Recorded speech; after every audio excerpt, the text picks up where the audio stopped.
Alright guys, we're up here at Marque Mall tonight, checking out a giant lantern festival. I know I'm green because the neon light right there is green and it's reflecting on me. So anyways, that's where we're at tonight, and let's check this festival out.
Gentlemen, I would like to give you a drink with this man.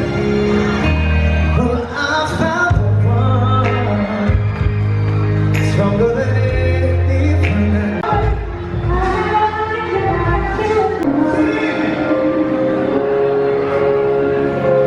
8, 7, 6, 5, 4, 3, 2, 1.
That was a pretty cool, you know, lantern display, fireworks, a lot going on for this festival. Once again, by the green neon light. But yeah, we're gonna wrap this one up for the night. Remember, if you haven't subscribed, take the time to subscribe. Like, share, dislike, leave the comments below, and I guess until next time.